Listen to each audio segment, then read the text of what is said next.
Hello there everybody and welcome back to Movie Squirm. Today I'm going to be doing another recent Horror Watches episode where I just go over the last 10 titles horror related that I have watched. And these are just my quick fire thoughts. I just like to do these videos as a bit of fun and I hope you all enjoy watching them. So let's just get into it now with the first thing that I watched since the last video. And if you do want to check more of these out, they are in the link down below. Now first off, I watched a French extreme movie called Frontiers. This came out around the French horror movie uprising, around the time of Martyrs and High Tension. Inside, there was a few of these coming out all at once, really, or within that 5-year span. Now, I have reviewed this fully on the channel, but there's 6 titles in this video that I have fully reviewed. So instead of me saying I fully reviewed it, they're going to be down below. So if you do want to check out the majority of these titles, which I have reviewed in full, I'll leave them in the link down below. But Frontiers was one that I was quite excited about. My friend Luke said, you've got to watch this if you enjoyed High Tension. And this one was about a couple of thieves. I think they've just done like a bank robbery or something. And they're on the run and they're trying to get out of the city while this big uprising against the government is happening. And they go to the outskirts. I think it was Paris, I think. And they come across this inn, and it is run by neo-Nazi cannibals, believe it or not. And things seem to get a little bit awkward at first with the owners of this inn and these antagonists. Now, they're not really, I call them antagonists because they're not really good people we're following here. The other people are worse who run the inn. They're the main villains of the movie. But these characters, you can't really get behind them, and because they're just not nice people. And I do like when movies do that. Titan was one from 2021 where we're following a bad person. I like it when movies shake it up a little bit like that. We're not just following the good people all the time. This film is just full of terrible people, put it that way. And it starts to get a little bit tense in the inn and stuff, and then this just ends up being with these people getting kidnapped by these neo-Nazi cannibals, and bloodshed starts to ensue, let's put it that way. And we dig a little deeper and we find out that this has been going on for a while with this family and stuff, and they're just absolute crazy people. Now, I thought this movie had some really good violence in there. There was a tendon cutting scene that I was like, holy shit, made me wince a little bit there. There was a scene where someone got put in like a gas chamber, and all the skin was melting off and everything. I thought that looked really cool. So there was some fun to be had with the violence. If you like brutality in your movies, you're going to get a bunch of that here if you're a horror hound, a bloodhound, should I say. However, you can't really get behind a lot of the characters. Now I know when I said it's good to follow these people sometimes to shake it up a little bit, but that is a double-edged sword. Sometimes one of them will have a bit of a redeeming quality, but not really. I didn't really root for anyone here, so it's hard to see any character progression or character arcs to get behind, really. It's just a lot of violence happening. But I did have fun with this movie. There was a character who was the head of this neo-Nazi family. He was a little bit too cartoonish for my liking. This movie is very, very serious, and he was a bit silly. He just didn't fit the movie's tone, really. But apart from these few problems, I had a lot of fun with it. I thought it was a good 7 out of 10 film. So that is Frontiers. Next up, we have Hollywood Dreams and Nightmares, the Robert Englund story. Now, this is a documentary about the life of Robert Englund, of course, the guy who played Freddy Krueger. I'm sure everyone watching this video knows that. Now, these are from the team who made the RoboDoc documentary. Now, RoboCop is my favorite movie of all time. And that was probably one of the best, if not the best, documentaries I had ever seen about RoboCop. So when I seen that they'd made a Robert Englund documentary and it was on Amazon Prime, I thought I'm jumping all over that. And this was pretty solid. I mean,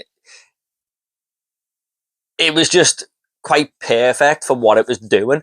It basically follows the early career of Robert Englund, the Elm Street franchise. There's a big section of that here. And then post Elm Street, where the impact it's had on his life and all the movies that he's made afterwards. But it was just really interesting to hear Robert talk about his life. He's got one of them voices that really pulls you in. I mean, he's a bedtime storyteller, he just knows how to tell a story, put it that way. And it was good to hear of all the cast members and the crew who'd worked with Robert down the years speak so highly of him. Well, if you're a big Elm Street fan, there's a big chunk for you here. You're not going to be dissatisfied with the portion of the Freddy stuff we get here. However, I do recommend Never Sleep Again, the Elm Street legacy, if you want a fully fledged Nightmare on Elm Street documentary, because that isn't a 10 out of 10 documentary and it just covers every movie. But there's still a good chunk here. However, because I'd seen that documentary, I was quite more interested in the early life of Robert, other movies that he'd made, like Galaxy of Terror, which I have seen and own in the collection. You know, hearing him talk about urban legend, and then post Robert Englund movies like Freddy movies that he'd made. Like, I think one was called Last Picture Show or something, which I've got on my radar now. So it just seems like he's a golden gem to have in Hollywood, really. So if you're into A Nightmare on Elm Street, or you're just into movie making documentaries, this one is definitely worth a watch. It's a solid documentary. These guys know how to make a documentary. I'm really excited to see what they're going to do next. I know they've made Pennywise, the Story of It, which is another great documentary. So I'm really getting into these now. You know, I've been watching quite a few of them the last year or so, and they just pull me in. They just interest me so much, and it makes me want to be in the movie making business.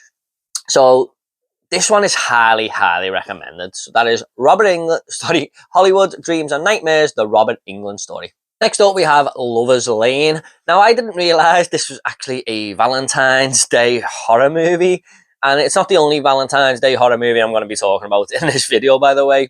So that was just a coincidence that I kind of watched it near Valentine's Day. However, with a name like Lover's Lane, it sort of makes sense, doesn't it? It just didn't enter my mind. Now, this was a first time watch for me, and this is kind of in the vein of I Know What You Did Last Summer, and Scream came out round about that time, but it didn't really have the production value or the smart movie making, the clever script put into it like them movies did, especially Scream. But this is basically about a tragedy that happened in this town, and there's a little lover spot called Lover's Lane, and 13 years later, after this tragedy, the killings are starting to mount up again. The hook-handed killer who committed these acts 13 years ago has escaped from the asylum, and people are just being killed off one by one. Now, we follow this group of teenagers in high school. It's the usual horror tropes that we get here, especially from around that time. I do like the high school setting, to be honest. I think it works. But these characters, half of them were just, they were okay to be around. There were some really annoying ones, like this guy had a girlfriend, this blonde girl, and she was just a total bitch. And I was like, holy shit, she is... she was a psychopath, to put it that way. I thought the killings were okay. They're not the best. They're not the most memorable. I'm even having trouble now remembering some of the standout kills, you know, unlike another movie I'm about to speak about in a minute. The reveal was very silly. It was just a bit over the top in the third act. However, I heard a lot of bad going into this movie before I watched it, and the first hour was pretty good. You know, it had problems, but I got behind it. But at the third act, it did go down a cliff, really. I mean, it's not a terrible film or anything. It's definitely watchable, but one of the weaker slashers to come out of the 90s, I'd have to say. So, Lover's Lane, it was fine. It's watchable if you're a slasher fan. So, not much more to say on that one. Next up, I went to the cinema to watch Bagad, a brand new 2024 horror movie. Now, this follows this young girl who, Freya Allen, I think it was, who played her, and she goes... Her father dies, and she hasn't had much contact with him over the years, but he leaves her his pub, and she inherits this pub, and she goes over to England with her friend, or was it Ireland? Can't quite remember now. I think it's Ireland, sorry. And it is revealed to them that there is something in the basement, and the father knew about this all along. And what is down there is this entity, and you can speak to a loved one who has died for 2 minutes using this entity, and she takes the bag off her head and becomes the dead relative that you want to speak to. And so basically she can talk to her father again and stuff like that. But if you go over the 2 minute mark, things can get a little bit hairy and go a bit out of control. Kind of like the movie Talk to Me. That was the biggest comparison I can give it. Sliced with Pet Sematary, because people can't let it go of the loved ones. And there's people who want to come in this pub who know about this Baghead character and want to speak to it, and will pay her lots of money so they can go down and speak to their ex-partners who've died or whatever. And it was a really good concept. I think this was highly praised for being a short film at some festivals and stuff, so they made it into a bigger film. And that's where the problems do actually come in, because after about 20-30 minutes, the movie starts to recycle itself a little bit and do the same thing over and over. And this was definitely made to be a short film, not a feature-length movie.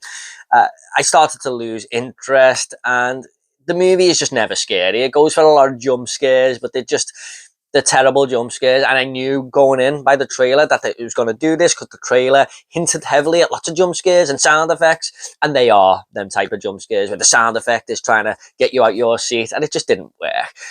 So unfortunately, I wasn't a big fan of this movie. I mean, I think the Bagad character looked great. Kind of reminded me of that villager from Resident Evil 4 who's chasing you with the chainsaw with the bag on his head and the one little peephole. But I just totally didn't get on board with this movie halfway through, and I was just losing interest. Didn't really care about the characters. They weren't great or anything. It was just one of them generic horror movies that I probably won't revisit ever again. So that is Baghead. Next up, we have My Bloody Valentine from 1981, another Valentine's Day movie that I was talking about there. Now, I did want to review this on the channel, so I watched it around Valentine's Day. And this follows this town who are obsessed with Valentine's Day for some reason. But 20 years ago, kind of like Lover's Lane, a tragedy happened on Valentine's Day. So they've never really celebrated the holiday in respect for these people who died in this mining accident years before. However, 20 years have passed and the town wants to celebrate Valentine's Day again. So they decide to put on this party, and the killer, the one survivor who survived this mining accident became a little bit crazy and apparently ate all of the other dead people in this mine accident to survive and stuff, and it made him go crazy. And he has escaped from this asylum, and the townsfolk are saying, oh, this guy's coming back to kill everyone because murders are starting to happen around the town, but they kind of just want to go ahead with the party anyway. They don't want to be put off. And basically, it's a curse on the town, really. Now, there were some great kills in this movie. One of them where this pickaxe goes through this guy's chin there and comes full cycle through his eyeball and pops his eye out, and then the killer just drags him along the floor. It was one of the best horror movie kills I think I've ever seen. There was another one where a woman was put in a tumble dryer in a laundrette. This guy discovers it and all her skin's melting, but her head's just going around in the tumble dryer and stuff like that. So that was kind of fun. It's a brutal movie. I watched the uncut version, of course. I always try and seek out the uncut version if movies are cut. The second half of the film starts to go into the mine and stuff, which felt like a weird location for a Valentine's Day movie after the first half being so bright with the decorations and stuff. But it still kind of worked. I liked both halves of the film. They felt very different, but they still worked. There was a killer reveal in this movie. I kind of knew it weren't going to be the guy they're talking about, and there is someone else, so it's a bit of a guessing game. However, I did guess it very early on in the film, and I think that's a problem when you're trying to do a mystery film. If you guess the killer, I don't think it's done its job, and I'm not very good at guessing these killers, but I did guess this one. And quite easy. I could just see it a mile off. So, apart from that, really, though, I quite enjoyed this movie. I thought it was an excellent slasher, excellent holiday slasher, if you want to call it a holiday. So, yeah, I thought this was pretty great. So, that is My Bloody Valentine.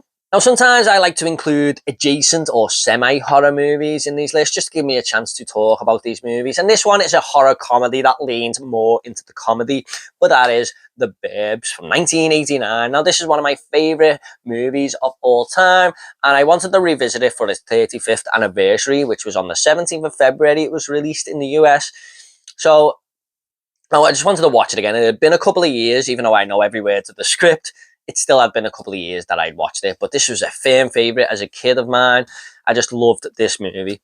And I've got to be honest, watching it again this time, I think this was my favourite time ever watching it, because when you rewatch movies that you love as an adult, you kind of notice little things and it just enhances the movie. Now, what I mean by that is the score at the start of the film where we're zooming on the neighbourhood. I didn't realise how great that score was, but it definitely sets up that there's something wrong in this street, and I've been listening to that score for weeks after. I just love it. I think it's called Night Work. And then the genius touches of Joe Dante, like when he's doing these Dutch angles, when Tom Hanks and his friend Art, Rick Ducommun, are walking around the Klopek's house, and there's all these Dutch angles, so it looks like the house is in kind of a haunted house. You know, just great shots in the movie where the Klopek comes out of his house and there's a big 360 camera movement going around the neighborhood as they're all looking at him.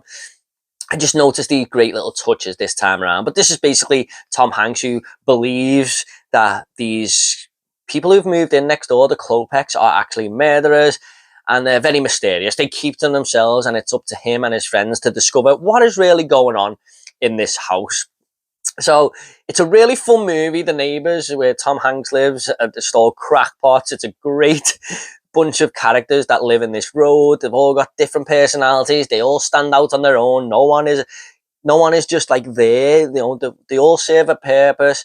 And it's got a great third act as well. I always love the end of the movie and how it turns out. Some really funny one-liners in this film as well. Smells like they're cooking a goddamn cat over there. You know? I love this film. I always have. I always will. It was brilliant, again, to go back and watch The Burbs. And I know a lot of people have seen this movie and it's considered one of their favourites. So, yeah, man, The Burbs is just fantastic stuff. So, that is The Burbs. Next up was a first time watch for me because it has just come out on 4K and I heard this 4K was amazing, so I picked it up and I wanted to watch it anyway, and that is Sleepy Hollow. Just never got round to this one, unfortunately, guys. And this follows Johnny Depp as Ichabod Crane, who is tasked with going to this town of Sleepy Hollow, where a lot of residents have been found with their heads decapitated, and they believe this horseman is going around decapitating these people in this town, really, and it's up to him to investigate it. And I thought it was quite interesting. You know, I thought the whole look of the movie, you know, Tim Burton directs it really well. Very, very gothic feel. Did look great on 4K, I must admit. Johnny Depp is excellent in this. I love all his little quirky one-liners that he throws in here and there. I think the movie, though, could have been told a little bit better. It was a little bit messy in places, which made it more of an average film to me. It was an interesting concept, of course, and I didn't really see the ending coming. There's a little bit of a twist reveal at the end, which is cool. But yeah, seeing this horseman go around and just swiping heads off was the fun parts of the movie, obviously. But yeah, there's a big supernatural element to this, of course. So yeah, I love the whole visual look of it more than anything. I think that was the biggest positive of this movie, but not one that I think was a classic or anything like that. I just thought it was fine, a 3 out of 5 film. So that's for finally seeing it now. Not much more to say on Sleepy Hollow. Next up is a brand new shark movie called No Way Up. Now, I was really looking forward to this, going by the trailer. This is about a plane crash that lands in the bottom of the ocean, but there's an air pocket where these survivors are stuck on the plane at the bottom of the ocean, and sharks start circling the plane. So they've survived the plane crash, but now they've got to deal with these great white sharks. And that is a concept terrifying to me because I am terrified of the sea and I am terrified of flying. So merging them together got me quite excited. You got Colm Meaney in there from Con Air, of course, and he's an actor I've appreciated over the years. So that drew me in a little bit more. However, this movie was very much of a letdown, should I say. And I should have learned my lesson after last year with The Black Demon. They had this movie about a big megalodon shark and they made that boring and it just didn't work. And this one was kind of the same. Now, I don't know how you make this concept boring. Maybe it was budget constraints or something, but most of the movie just consisted of these characters in this air pocket and deciding what to do and how to get out. And there's not really too many more dangerous situations thrown at them, which is usually the case with these movies. If you watch the movie Fall, or I can't really think of another one, but these movies, the characters find themselves in more situations where danger and danger and danger just thrown at them, and it seems to make the situation even more impossible. However, apart from the fact that they're running out of air a little bit, it's kind of them just standing around talking shit. The characters, none of them are very good here. They're all kind of annoying. Didn't care what happened to any of them. There's this old woman who just thinks she's amazing at times. Like, they decide they're all going to swim out of this plane and take a chance. And she goes, yeah, there's a wetsuit. And she goes, I won the front stroke. I won the front stroke in school, so without a wetsuit. So I think I'll be fine. I'm like, okay, lady, you know, maybe just help yourself a little bit. You're surrounded by sharks and stuff. And I was just like, please just kill her off. Yeah, the sharks didn't look great. The shark attacks were badly filmed. The editing was terrible. I mean, it's just a lot of stuff happening on screen really fast. You can't even see what's happening really. So even the shark kills weren't entertaining. I thought the plane crash was done quite well for the budget this movie had, but overall, a huge disappointment really, and probably my least favorite film of the year so far. Yeah, could very well be. That is No Way Up. Next up, we have See No Evil, starring Mia Farrow. Now, this is more of a sort of mystery thriller, but there's some horror elements thrown in there, so I just thought I'd talk about it. Now, this is Mia Farrow, who is blind, and she goes to live with her aunt and uncle and her cousin, I believe, at this house. And she goes out for the day, and when she comes back, the family have kind of been murdered, but she doesn't know it because she's blind. She just thinks the family have gone out for the day because they were planning to go out that night anyway, and she's kind of in the house while these people are dead. And this killer is kind of stalking her, really, and he's taking people out around the town, really. And you only really see his boots, which I thought was an interesting way of filming. I was always intrigued to see who this killer was going to be. I thought Mia Farrow was absolutely excellent as this blind woman. I mean, she played it brilliantly. You know, she's a great actress anyway. I thought she was fantastic in Rosemary's Baby. And she got this real meek, charming way about her that you kind of feel sorry for and you want her to get the best outcome in the movies that she's in. And it becomes a little bit of a dangerous situation for it in this house, of course, because this killer is still around. Now, I thought this movie was okay. I thought it was going to be a lot better after some of the stuff I'd heard about it, but it was fine. I thought it was quite slow in places. There's a lot of filler here, like Mia Farrow and her boyfriend just go on this horse ride somewhere for 5 minutes, and I'm like, what is this really doing for the movie, though? There's just a lot of talk, that doesn't really contribute to the story too much. So there's a lot of filler in there to do a small story. I think this movie probably could have been cut back, even though it's only 90 minutes, maybe 10 minutes. I mean, 80 minutes movies did exist. Friday the 13th was one of them. And that has a lot of filler in, I must say. So it does have a bit of a slow pace, really. However, I thought it was okay. I didn't mind it. So that is See No Evil. Oh, by the way, the killer reveal was a little bit of a letdown as well. So I just thought I'd throw that in there. Next up, we have Toby Hooper's The Mangler. Now, I don't have the best relationship with Toby Hooper, I've got to be honest.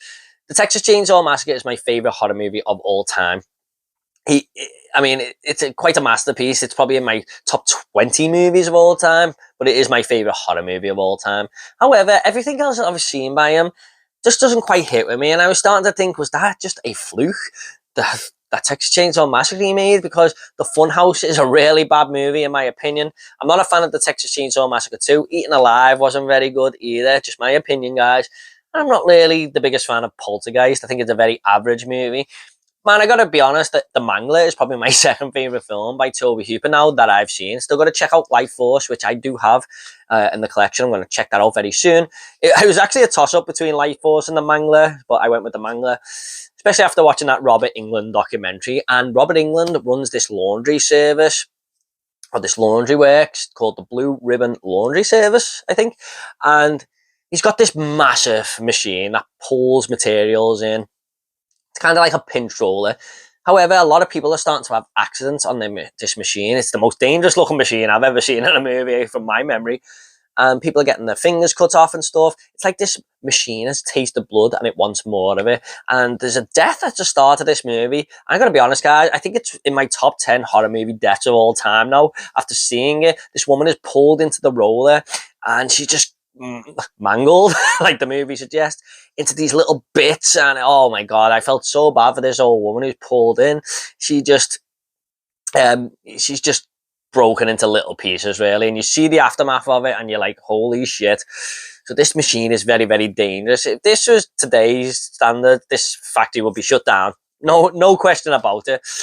And it's like this machine has tasted blood and wants more of it, and people just keep having accidents on this machine. So it's up to Ted Levine, who's the detective in this movie, to kind of find out what's going on, really. And Robert Englund, who runs this factory, he's kind of a freak weirdo anyway, and he's not really helpful to the situation. He's just caring about business and money and stuff like that. Now, I got to be honest, Ted Levine was a little bit miscast for me. I don't think he suits being this detective character. After maybe I've just seen him play Buffalo Bill in The Silence of the Lambs, and he was just so hideous in that movie that seeing him as the good guy, I don't know. It's his voice, I think. He suits being a villain, in my opinion. His friend, I can't remember the actor's name, was kind of annoying at times, but it was still a really good movie. I thought I loved the death scenes in this movie. Oh, I love trying to get Ted Levine getting to the bottom of it, finding out what happened. Robert Englund's makeup was totally out there and so in your face. It was unbelievable how silly he looked, but it still kind of worked. So yeah, I quite enjoyed this one. I'm glad to have finally seen it now. And like I said, guys, one of the best horror movie death scenes I've ever seen. The third act, it does look a little bit dated, the special effects and stuff, a little bit silly, a little bit over the top, but I was willing to excuse it because I think this movie came out in 1995, I think. So, yeah, it's not going to have the best effects, is it?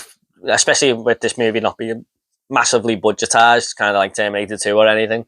But yeah, I had a great time with this, and Tobe Hooper's second best movie, like I said, so that is The Mangler.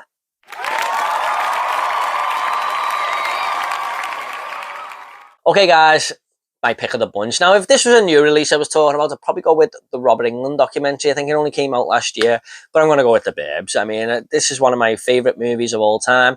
Okay, not a fully horror film, but it is a horror comedy, so I just threw it in there. And yeah, it is the best movie in this bunch, the best title here. Tom Hanks doing his early comedic days. And the Klopeks are just so fun to be around. Such a fun movie that absolutely flies by. So that is The Burbs. And I have a full review for this, guys. If you want to check it out down below. Okay, guys, I hope you all enjoyed this episode of Recent Horror Watches. If you want more of these, where I'm talking about random horror movies, they'll be in the link down below. What did you think of these titles? Please let me know in the comments. Do you like these movies? Do you agree? Do you disagree? Let me know. We can get a discussion going. Please give this video a like and subscribe to this channel if horror is your sort of thing. Thanks so much. You all take care, and I'll see you on the next video.